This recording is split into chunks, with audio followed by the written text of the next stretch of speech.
প্রভাষক নিবন্ধন পরীক্ষা 2017 সালে এই প্রশ্নটি এসেছিল। এখানে বলা হচ্ছে যে এক্স ইজিক্যাল টু 1+√3 হলে এক্স কিউব এর মান কত বের করো।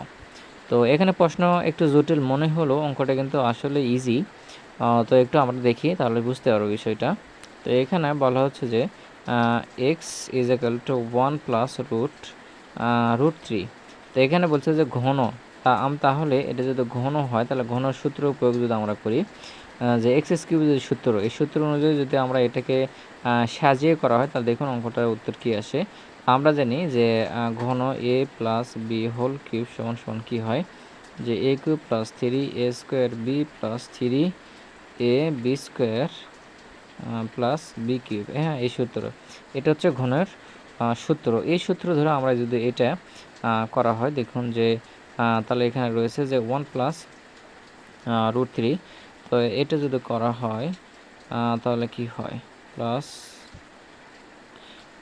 Root cube. তাহলে এটাকে আমরা যদি করা হয় তাহলে 1³ প্লাস সূত্র 3 ইন্টু এর মান, এরপরে বির মান আসবে হচ্ছে সরি এখানে স্কোয়ার হবে, স্কোয়ার বির মান হচ্ছে যে √3।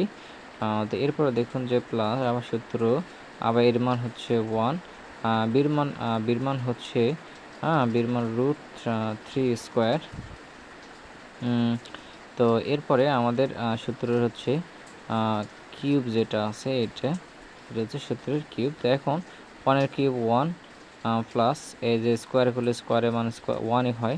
তো এখানে হবে √3, 3√3 প্লাস 3 একে 3, এটা এখানে কাটাকাটি হবে, তাহলে এখানে হচ্ছে 3 ইন্টু 3 প্লাস এখানে হচ্ছে যে এখানে হচ্ছে √3 কাটাকাটি হলে একটা থাকে।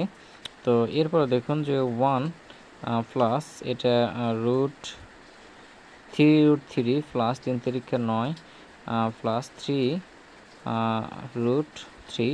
তো এখন দেখুন যে সংখ্যাগুলোর যোগ করব, 9 plus 1 plus √3 into 3 plus √3 into 3। তো এখানে আমরা যদি করা হয় তাহলে হচ্ছে 9 আর 1 10, 10 প্লাস 6 √3 ইন্টু 3, চলো অ্যান্সার।